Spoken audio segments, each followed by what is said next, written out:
Everybody, KP here. I'm so excited today to be joined by my good friend and REO brother, Todd Miller, all the way from sunny Las Vegas. What happens in Vegas stays in Vegas, except when it comes to real estate. We're going to chat all about the Las Vegas real estate market, nationally, what's going on.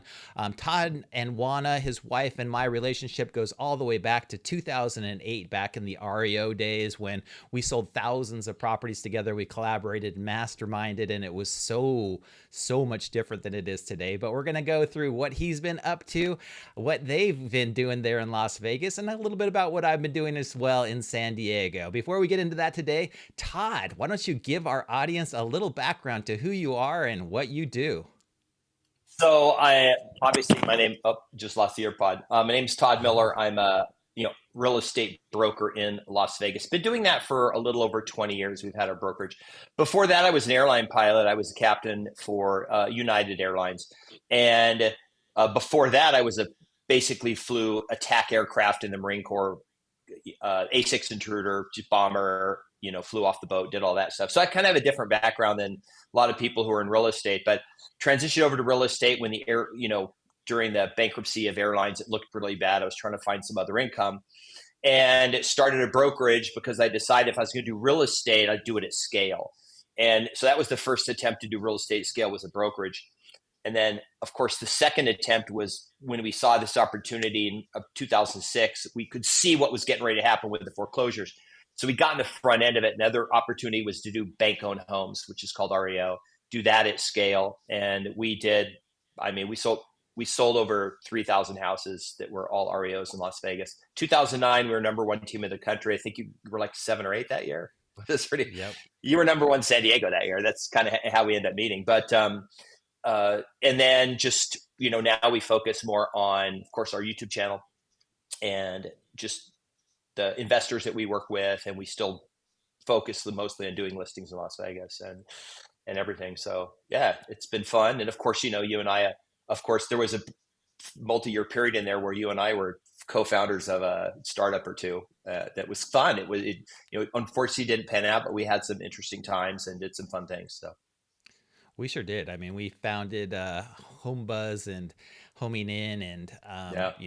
different things back in the day. And it was fun to have some collaboration around real estate technology, startups, what was going on in that business as well, getting together with Inman. And I know that you guys were an Inman innovator and are still, as far as I'm concerned, one of the top contributors there when it came to startups. And, Inman got excited into startups back in, I guess it was probably around the same time, like 2014, 2015, when, the tech things were going crazy and all of the Silicon Valley startups were, becoming again a big hot topic with multi-million, if not multi-billion-dollar valuations. So we'll go through a little bit of that as well today. I wanted to give Todd a little bit of introduction. His YouTube channel here is doing extremely well. Him and his wife Juana do talk about houses. You can go and subscribe to them. They've got 11,200 subscribers on their channel. You guys talk about everything real estate. It's not just Vegas, the Vegas market. I mean, you've been going through all kinds of stuff with over 1.3 thousand videos now. Give the audience a little bit of introduction about what you guys talk about when it's on Talk About Houses. So we once a week or every 2 weeks we do a Las Vegas update. We talk about specifics of the Las Vegas market, and a lot of our people that watch our channel are just interested in Las Vegas. They want to know what the inventory is like, what the homes prices are like, what the forward looking looks like. We have a lot of people watch channel deciding, should I buy my next investment property? Should I sell my house now or wait 6 months? And they want those decisions. But most of the channel, the content is really taking national real estate issues and then talking about the economic macro, like what happens when, for example, the government offers another incentive for buyers to buy a house, or what happens if, there's more foreclosures, or, what happens if the banks do this. And what's interesting was we started our Talk About Houses with actually a radio show we started in 2006 in Vegas, and it ended in 2007 because we started bank-owned work, and we've been doing our videos actually since 2008. And we've been pretty much right on. Our nemesis in videos are people we have named the Crash Bros, the housing Crash Bros. They just, housing has been able to crash, has been they've they keep saying every year housing is going to crash since 2013. So we've in a little bit of a war with them. We always pick on their fake charts that they put up. And so that's sort of the focus of the channel. It's fun. We keep it fun. We don't get too serious. It's just Juana and I. But as you see, as you go through, we have a lot of content, and some of the older content's fun because we do walkthroughs of flips we did, or some of the bank-owned homes that were trash. We do walkthroughs of those, and but it's 15 years of doing a video blog. It's been super fun. That's great. Yeah, I know that you were really passionate about that. I think we might have sat down when I was in Vegas at one point too and done a portion of your video blog. That was probably back in like what 2008, 2009 ish. I think it was 2015 you came. Oh, okay. We met with someone who was trying to help us with the startup, and we sat down and did one or two videos. It's in there, but it's back to like 2014, I think. But if you go on the channel, you can search. If you type in your name, Kristian Peter, the video will come up. We have one or two videos on there where we talked about I think we talked about tech and real estate, something like that. Oh, look, there we are. You're right. Hey, there we are. Yeah, that was it. 9 years ago. Yeah. I know. Both of us had a little more hair back then. Definitely. Well, we met guys back in 2008, right in the middle of the REO crash when it came to real estate. As Todd alluded to, they were the #1 real estate team in the country, selling over 1,000 homes that year. We had done 890, I think, sides. But the National REO Brokers Association was founded right there in Vegas by Mike Krine. And, Mike was one of the mentors that I had. We drove out there, Blake and my brother and I, back in 2007. As Todd alluded to, you could see the writing was on the wall in 2006. The home market was slowing down. They were giving loans out to anybody, who could fog a mirror. And then, we needed to get some mentorship. We needed to figure out what was next, what was going to happen when it came to this real estate business, the real estate market. And the NRBA was a great resource for us. And I know they're a great resource for you guys as well, Todd, but do you want to give people a little understanding about what the NRBA is, what Mike kind of set up there in Vegas, and how we all got together and shared and mentored each other to, become good at this really difficult thing? Nobody's born as an REO broker, but you become good over the years of learning. And Mike was a great resource to all of us for learning how to help out, how to be able to support the banks, but also how to sell these homes in mass, right? Because you've got to sell hundreds of homes a month in order to be able to be a good REO broker.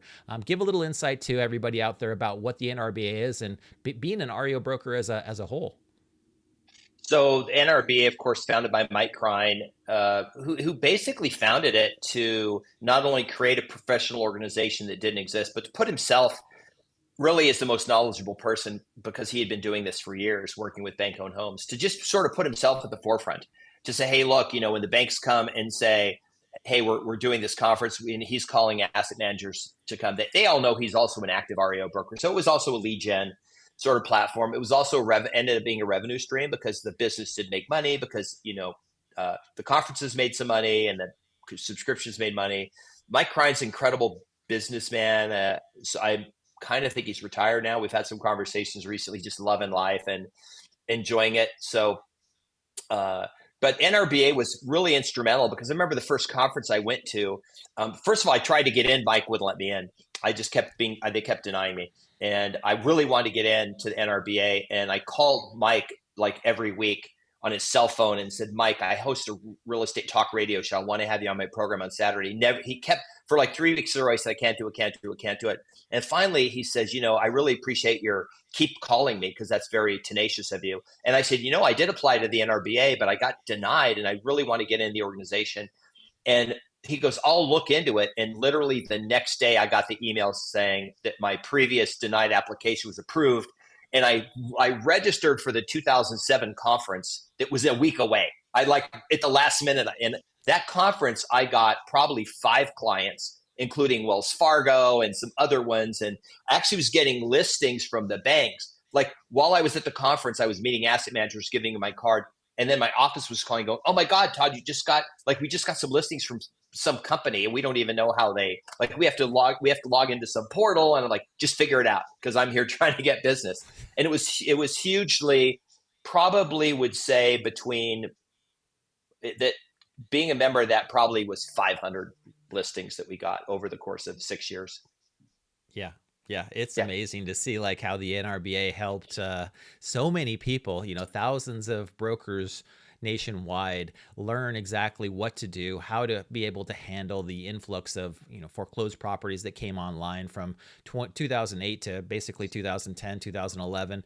And, we all got together once a year, usually in Colorado. We hung out, we talked about, what to do, what not to do, and we got to meet the tops of all of the different banks, from Fannie Mae to Freddie Mac to Wells Fargo, Bank of America. And, we chatted about what they needed and how we could support them. And Todd's team in Las Vegas, maybe you can talk a little bit about this, was very large, as was ours in San Diego. We had 52 people, a lot of virtual assistants for a while. But what did your team look like, Todd, back in 2008, 2009, when you had to sell thousands of properties?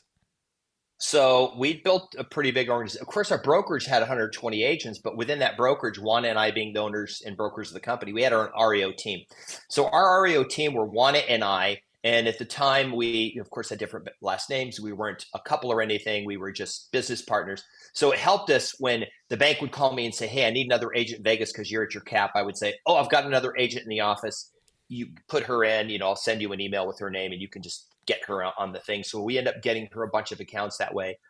And then she ended up pivoting that to be able to get Fannie and Freddie for our brokerage. And she was the main person on that. So that was huge, of course, for us. But we started off just like anything else. We were doing all the work. I did the first occupancy check, the first cash for keys, the first BPO, did like all the work on the first transaction. But by the time we sold that first house, I had like 12. So I had to hire a person. And I hired a person, and then a month later we had 30. And then I had to hire like 2 more people. And then by the end of the year, 2007, we had 300 listings. And so we were pretty much at this point just continuing to grow and hire. At one point, at the peak, we had 615 total properties in our inventory. That means we had 615 electric, water, and gas bills to pay. And we had a 4-person office that was just billing and accounting. And all their job was to pay the bills and then make sure we got reimbursed from the banks. It was no profit in that. That was a cost center. I think at the peak, we had 3 field people full-time going to all the houses.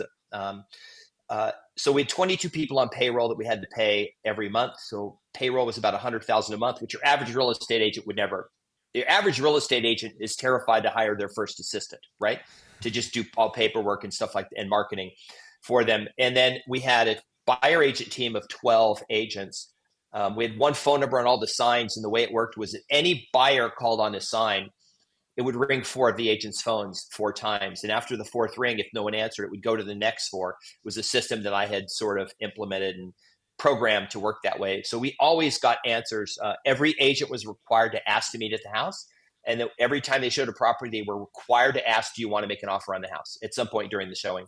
And then they would come back in the office, write it up. We would submit it right to the bank. To stay on the team as a buyer agent, you had to sell 2 houses a month. If you went 2 months in a row and didn't sell 2 houses average per month, we took you off the team. And I think the first 18 months we had that program in place, we only took 1 agent off because the agents were just getting so much business. And so we had really built not only a great business REO and optimized it to provide revenue for us and for the business, but we also were getting ancillary business from our buyer team that a lot of other agents weren't doing. Now, one of the reasons I was able to do this is because I had 2 coaches during this time. One was a coach named David Romero. He's the CEO of Century 21 Award. He's the one who helped me really build the real estate brokerage, but then we pivoted to the REO, and he kind of helped me through that. And then actually coached with Tom Ferry for a little while. Tom was my coach, and he helped me really think on a high level and how to take this down. So I did have a lot of help, with sort of building this. And unfortunately, we knew the REO was not a business. It was an income opportunity. So we maximized it. We really maximized it. At one point we were going down the trustee sale with our own money, buying properties, flipping them. And, we had built this follow on thing because we knew that when the bank owned homes ended, we wanted to still have some kind of business that would take us forward, that we could work if we wanted. Yeah, definitely. The investment thing, when it came back, obviously, 2009, 2010, when properties were hitting the floor, and then 2011, 2012, when things started to come back online. I went out to Las Vegas a few times to meet with you guys and go down to the courthouse steps and, look at the trustee sale business was out there. And you guys had, just like we did in San Diego, hundreds of properties every single day. And it was just Yeah. it was kind of crazy to see everything. One of the things they put into effect that I wanted to go over real quick, which because Kamala Harris has kind of brought it back up, is that first time Mhm. home buyer credit back in 2009. They gave out $8,000 of home buyer credit to first time home buyers. And it really helped out the market a lot because nobody wanted to Okay. buy a house in 2009. Nobody wanted to touch it because the market was dropping so quickly. It changed the dynamic. And now she's talking about the same thing. I don't know though. I want to get your input as well, your opinion on all of this, because you've done a deep dive on your YouTube channel about it. But Mhm. give the viewers a little breakdown of what this entails, and do you think it will actually help first-time home buyers, or will it help just the homeowner make a little bit extra money on every sale that they do? Well, this is interesting. I spent 2 years in graduate school in the '90s, getting a master's in business and economics, and you know, I never thought as an airline pilot I would use that knowledge that I learned. But you have to look at what incentives there are, and of course, you needed an incentive for people to buy a house because the problem was no one wanted to buy a house. There were too many homes. They were trying to find a way for buyers to incentivize buyers to buy homes, and you already have incentives. You have this tax credit thing where if you buy the house and live in it for so many years and sell it, you don't have to pay taxes. You get to deduct the property taxes and stuff off your income taxes. You get to mortgage tax deduction. There's all these incentives already, but they weren't working. So they had to create this incentive, and they did create this incentive, which did help move the inventory. So the problem now is home prices are elevated. We have very few sellers historically, and then we have a high number of buyers, but they're having a problem because two things: interest rates and home prices. Well, the problem is you're sort of fueling the fire, and this isn't a political hit against Kamala or anyone who promotes the system, but by giving a buyer 25 grand, imagine San Diego where you've got California buyers who are maybe selling one property and they're using that cash to buy the next one. 25,000 is not going to move the needle. First of all, because they're just going to come into the system with 25 grand and say, oh, I've got 25,000 for my 3.5% down payment. And then someone else is going to go, well, I just sold a house. I've got 800,000. So I'm just going to pay cash, or I'll just put, you know, 70% down. And then the sellers are going to say, oh, I'd rather have this offer that's mostly cash instead of this other one. And then in smaller markets, the problem is everyone has the 25,000 almost. So now what you're doing is you're going to push up the prices in those markets because people are going to be less price sensitive. Since they have the money, they'll be like, look, I already have 25. I could bid it up a little bit because I've got this 25 to come in. And then everyone else is going to be doing the same thing. So I don't know that that's the right incentive. I think the right incentive really is we need to incentivize more construction. And the problem is new home builders were so hammered 2007, 8, 9, 10 that they're being very cautious, and they've optimized their own building for making profit, not overbuilding. So they were stuck in this thing with, there's people locked in place because they're not giving up their 2.5% interest rate. And if they do buy a house, they're not selling the old one. So we just have this low inventory. Most of the country, there's some markets where the inventory is starting to pick up a little bit, but I don't know that this incentive economically, it sort of seems like it's a get, like, hey, we're just going to give you something. And then people are like, oh, this sounds great. But if you think about it, it really doesn't solve the problem. Yeah, I agree 100%. And, when it comes down to it, 25K sounds good, right? Politicians love to buy votes. And, you're like, oh, yeah, it'd be great to get $25,000 to go buy a house. But you're exactly right. This is a completely different circumstance. We're in a market where the demand is far outstripping the supply, and people don't want to move. One question I have for you, Todd, is the Fed finally started lowering interest rates a little bit, and we found that pivot happened last month. We're hoping to see interest rates continue to go down. Do you think that we'll ever get back down to that 2.5%, 30-year fixed rate? I mean, that was an anomaly as far as I'm concerned. Unless there's a pandemic or something similar to that, I can't see interest rates ever getting that low again. So what's going to incentivize people to move? I think people are just going to, well, first of all, economics are going to happen, right?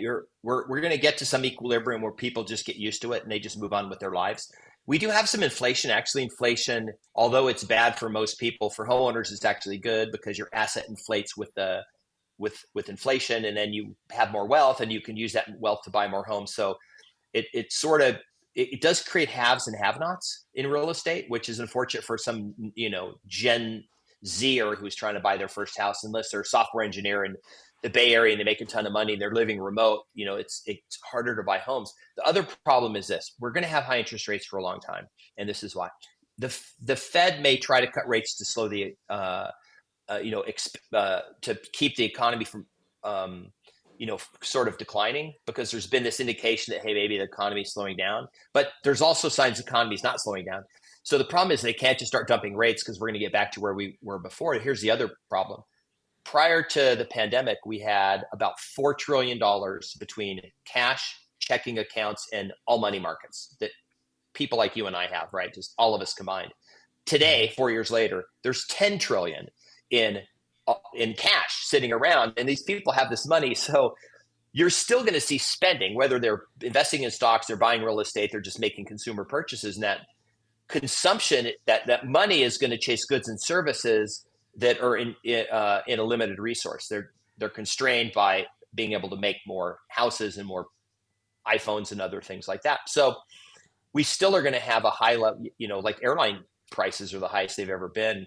And demand is off the charts. I tried to buy a ticket out of Vegas to go to Montreal this week, and every flight was I couldn't literally buy a ticket. And so I think that as long as we have all this money flowing around the system still, we're going to see this inflation no matter what the Fed does. And as long as we have inflation, you can add 3% to that, and that's what interest rates are going to be. I think mortgage rates could get down.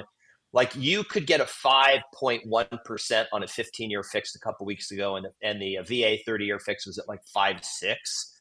And I think I'd be shocked if we started to see anything under 4. I don't think we're going to see that for years. That was just an interesting scenario because the pandemic and a bunch of things happened to cause that. I don't see us going back to that. But look, historically, Kristian, you and I were just becoming adults when interest rates were 18%. And I couldn't afford to buy a house. I was in the Marine Corps at the time, and just graduating from the Naval Academy. So I think my first house I bought was like 11 or 12%. I was thrilled that I got that. I don't think it's bad to have 5 or 6% interest rates to buy a house, especially with home prices appreciating. I think that's we got used to 2 and 3%, but there's nothing wrong with 5 or 6%, especially with all the tax incentives, deductions, and things like that. That's still a smoking deal. Yeah, I agree 100%.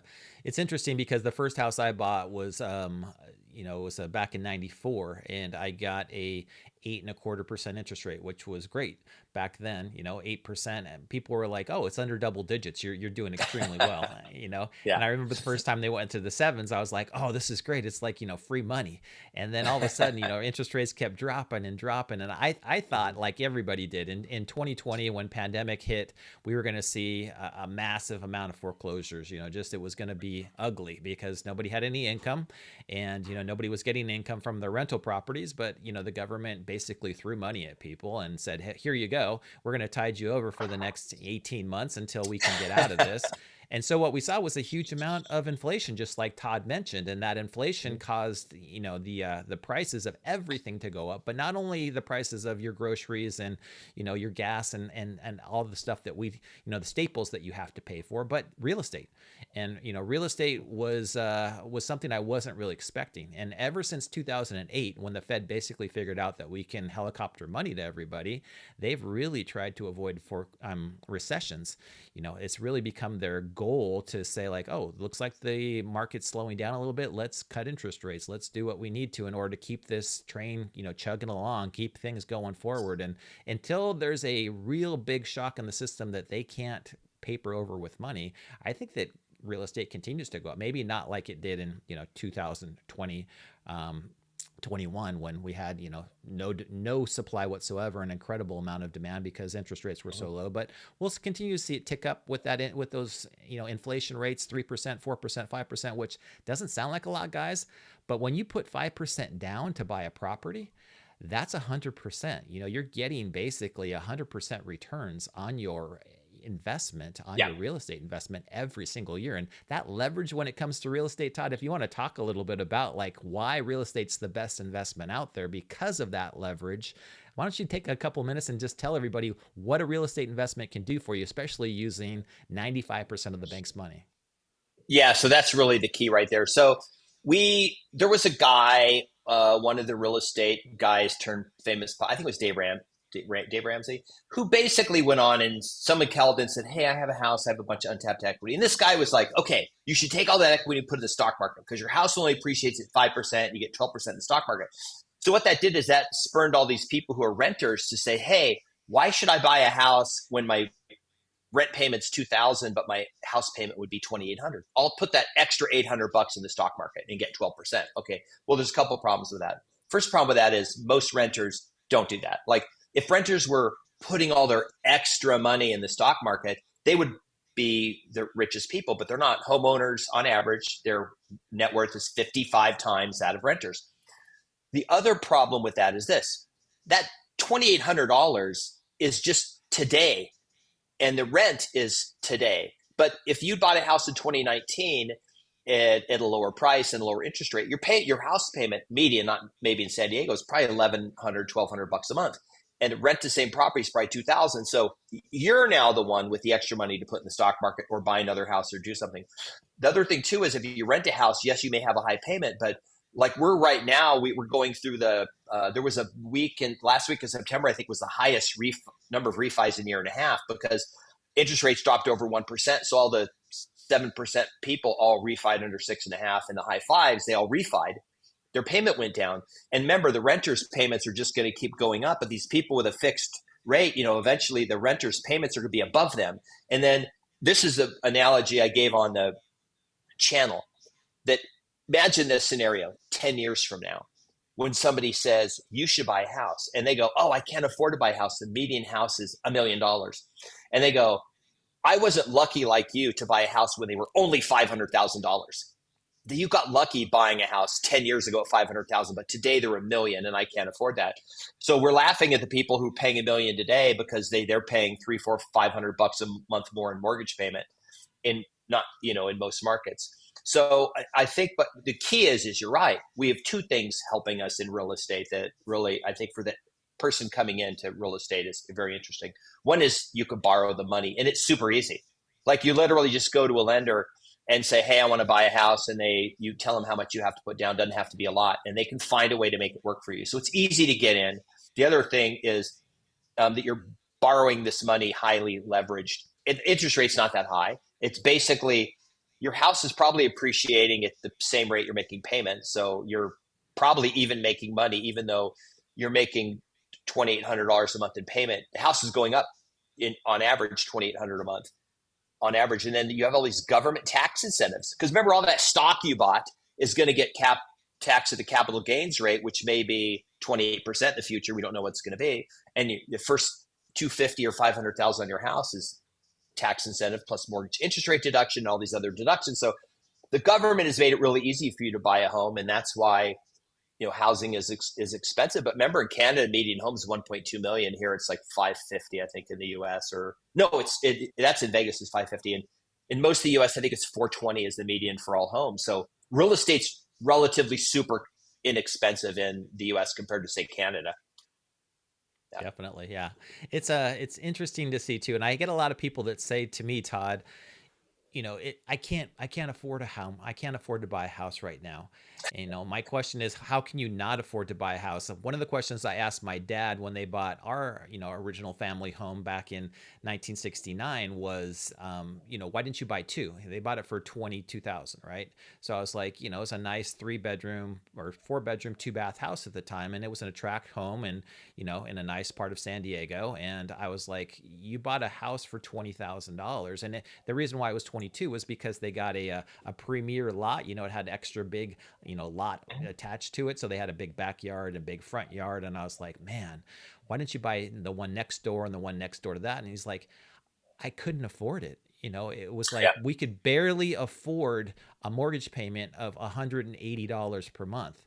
So it's one of those things where every single generation goes through the same type of, I believe, um, you always think, oh, I can't afford this or I can't afford that, but you look back 30 years and you're like, oh my gosh, how did I not get in and buy more of it at that time? And we are going to go through cycles when it comes to real estate. And you and I have seen, probably the most major cycle of our lifetime. But I bought my first Mhm. investment property in '94 during, the foreclosure boom that happened back in the mid '90s, and I didn't think anything of it. And I held on to my real estate until 2006, and I thought I was a genius. And then in 2006, everything changed, Yeah. and all of a sudden, I was a moron for holding on to these huge, developments and pieces of land and things that I should have never had. But you learn that experience really quickly. But we've had 16 years now pretty much of up. Is there? Mhm. Do you think we're going to have down? Because you were right when it comes to YouTube and all the different social media influencers out there. That doom porn is a huge influencer, right? Where if people say the market's going to crash, they get 10,000 views or 100,000 views. Where if you say, oh no, the market's going to be slow and steady, it's going to continue to go up. Nobody really wants to hear that, right? But what do you think? Your opinion. I keep thinking like, okay, it's been 16 years. Usually the real estate cycle in the US is typically 5 to 7 years where we start to see, ups and downs and all arounds, but it's almost been, for the most part, and a straight up and to the right. What are your thoughts? And what do we have in store for us for the next 3 to 5 years? Uh, I mean, this goes back to 2006, 7, 8, 9. Home builders got crushed. A lot of went out of business. Most of the national builders started building less homes because there were all these homes on the market. It took a long time to absorb. When they scaled back their business, a lot of people left construction. So the problem is that when they came back to start building again, really by 2013, when home prices started going up again, the they were pacing themselves and they were intentionally underbuilding, and that started pushing home prices up. So now the problem is we have this like 140 million homes in the US, and home builders are building like 600,000 or 700,000 single family homes. We have 125,000 a year get destroyed from fire, floods, and just eminent domain, things like that. So we have the base supply of homes, which is not the number of homes listed in the MLS, which is the total, all the homes in the US. And then we're adding 2 million households a year. And we have, higher birth rates still, we have immigration, and, we have people dying, but at a much lower rate than people are coming. So the population is growing. We're going to hit 400 million people by, I think, before 2060. We have 360 something million people now. We're not going to build 40 million homes in the next 30 years. We're not going to build anywhere near that. So the problem is this underlying, we have this scarce resource. And that's, until that changes, none of these doomers, their logic makes no sense. And here's another interesting thing. When you always hear people say, oh, but Todd, in the 1950s, a house was $18,000. It was, but median income in 1950 was 4 grand. That's 4.5 times income. So a house is worth 4.5 times income. In the US right now, I think a median home is 420, but median family income is like 80,000. And when you do the math, it's like 4.5 to 5 times income. It's not substantially more expensive. Here's the other thing that people don't take into account. What was a house in 1950? It was probably 1,000 square feet, two or three bedroom with one bathroom. It was it was a small house. It was probably just like a square and had some windows and stuff. Homes that I grew up in, homes that my grandparents and parents lived in initially. What's a home like today? Well, the homes they built today are much bigger and better. So you can't just say, hey, a home pay is this, it should only be this much of wages. That's not true. The actual house you're buying is a far more advanced thing. Just like you couldn't buy a Tesla. We have two Teslas. You couldn't buy a Tesla in 1950, but you're paying more because you have a premium product. And homes today are much bigger. The median home built today, I think, is 2,200 square feet. And the median home built back then was like 1,000 or 1,100 square feet. So it's a better product.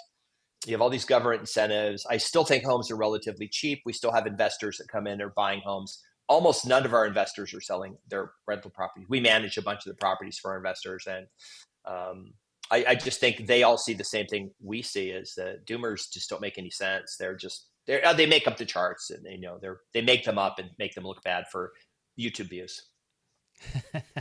Yeah, I got I got totally distracted too back in the the late 2010s when I went to go listen to an economist named Harry Dent. I don't know if you know Harry Dent, but he's been Mm-mm. on the doom train for a really long time. I mean, they always say like, oh yeah, you predicted 10 of the last two recessions. That's how I feel with Harry, and his numbers are spot on. I mean, his logic is there. He's a Harvard educated economist. He's a very smart gentleman, but the government has decided that we're not going to do recessions. We're going to do what it is that is going to make everybody more and more money over time, which is this 2 to 3% inflation rate, which is, we're going to spend as much money as needed in order to avoid recessions, and we're going to cut interest rates when we need to as well. Are they able to do that forever? I doubt it, but until there's something that comes up that changes that, I agree. Real estate is still by far the best way to make money in the United States. You could go pick a stock, you could go pick a crypto, you could go pick a lot of other things and cross your fingers and hope that they go up, or you could go pick a nice piece of real estate. You could put a renter in there. You could hopefully cash flow from it if you put enough down, and you could hold on Mm. to it for 30 years until somebody else pays off that mortgage for you. So that 5% or 10% that you put down all of a sudden becomes 100% equity, and the amount of that piece of real estate has gone up 2x or 3x or 5x in that time frame. I remember back when we were buying REOs in Vegas, and you guys sold a couple of them for me. We were buying stuff for $10,000, $12,000 back in Yeah, I remember. 2009. We were buying condos, 3 bedroom, 2 bath condos, for 10, 15 grand. And those same Yeah. condos today are probably 150, maybe $200,000. And it's just like, wow, they 10x'd in a matter of 10 years. Not that that's going to Yeah. happen a lot, but if you just hold on to them, guys, these things are going to be worth more money, and somebody's paying them off for you. So, Todd, if somebody wants to invest in Vegas or they want to find you guys, what's the best way to get in touch with you? They can just email at Todd at two D's, Todd at NVRS. That's NV like Nevada, RS like realtysolutions.com. We got lucky. We got a four-letter domain. They were really hard to get. We got that domain back in like 2005 or six. And there's a fun story behind that domain name too. But it was no, but we have, we do help investors. We have a full-time buyer agent who basically helps select the property, go, and then we take over the management of it. We do everything, coordinate all the vendor stuff, make sure that we get a tenant in there. We screen the tenants, and then we manage the whole thing through the lifetime of the property till it's ready to be sold. We still do that pretty actively, and we enjoy the business. Like the reason why we're good at it is because like Pete, your viewers may not know this, but you've been on HGTV, and you've been on a couple times, but I love the one video where like it was you and both of your brothers, and you're in this house, and you're, and they show the before and after of it. It's like a really fun video to watch you guys sort of flipping this house and being on TV and everything. And I think it's probably still on YouTube, but we've done a lot of house flips. We understand the whole thing. We also own our own rental houses that we're, fortunate to be able to get our hands on some rentals and pay them off and just have cash flow. And, we're looking at ourselves even continuing to invest in real estate. We'd like to branch out in another market like San Diego or something like that which is super expensive. I mean, I was looking at houses in, Point Loma is like $3 million, right? It's like, what the hell? When I was a kid in San Diego, my parents bought a house for $24,000 in 1970 up in like Claremont area, and those homes today are $1 million, and so it's kind of crazy. But I just think that we're bullish on real estate. Here's the other thing: is all assets are appreciating. Like the guys who said, "Oh, you got to buy gold," well, they weren't wrong. Gold has been appreciating. Oh, you got to have crypto. Crypto's been appreciating. Oh, you got to have hard assets like stocks and real estate. All of that's appreciating. Like everything's appreciating. I don't see any fundamental thing that's going to cause asset holders. So real estate, I think for your average person, if you want to get $500,000 of gold, you have to buy it. If you want $500,000 of crypto, you have to buy it. If you want $500,000 in the stock market, you got to buy it. If you want $500,000 house, you only need 15 grand. In a lot of markets, you can get an FHA or VA loan. You can go in there and buy a house, and your payment's going to be tough. But here's another thing too I want people to think about. Your grandparents probably spent like 70% of their income just on the house. They understood that this was an investment. They wanted a place to raise their family and everything. And people today are super spoiled. They're just like, oh, I want like I only want to make like 20% of my income to be my house, and I want it to make me $1 million, and I'm just going to spend money on a bunch of stuff. Prioritize your finances. Pretend like, hey, this is a thing you're actually trying to do. Don't go waste a bunch of money on a bunch of crap. Focus on the important things. You got to feed yourself. You got to clothe yourself. You have to have reasonable other expenses, like maybe transportation, things like that. But then get the house, and then just say, hey, maybe you're just giving up Starbucks and these other things, and it'll pay off. But you're not going to have it all. You're not going to be able to go to Starbucks and go to movies and go travel Europe and then also buy a house and pay less in rent on day one. Eventually, 5-6 years, you'll realize that your house payment's less than you would be paying for rent at that time, because rents just keep going up. Exactly right. I mean, the entire real estate market continues on an uptrend. So we did have those blips, and we will continue to probably have them over time. But the basis is, as Todd just alluded to, everything is going up. Rents are going up. Mortgages, though, when you fix them for 30 years, stay the same. So that's the nice point about owning real estate, is that you'll know what that payment's going to be. You can get in there and you can leverage your down payment. So guys, don't say you can't afford it. You can't afford not to. This is a perfect time to buy. It's always a perfect time to buy somewhere. If you're going to Vegas, make sure that you give Todd and Juana a call, and make sure that they know what you're looking for, because they're experts in their area. If you got any needs in San Diego, I'm always here to help. You know where to get in touch with me. We always love working with buyers, especially investment buyers. We always look working with sellers as well. So if you need to sell a property, I'll figure out a way, hopefully, that you can keep it as a rental. We work with tons of property managers that are fantastic, and I'd rather have you leverage that property that you own and be able to cash out from it, get the couple $100,000 that you need, and still continue to make cash flow from it, depreciate it over time too. We didn't even talk about that, Todd. But there's so many other things that I could chat with you about. It's an amazing time. I love real estate. I love everything there is about it. I definitely want to have Todd and Juana back on, and we'll chat maybe on their channel as well. So go out there, if you haven't already, subscribe to the Talk About Homes channel. And with that being, you can also just go talkabouthouses.com. That URL, awesome. That was the URL we bought when we started our radio show. And it just goes right to the YouTube channel. So it's just talkabouthouses.com. Perfect. That makes it easy for you guys. Talkabouthouses.com. You can get in touch with Todd and Juan anytime. Thanks so much for watching, and we'll definitely do this again soon. Make sure to hit that like button if you haven't already, guys, and subscribe to the channel. Thanks for having me.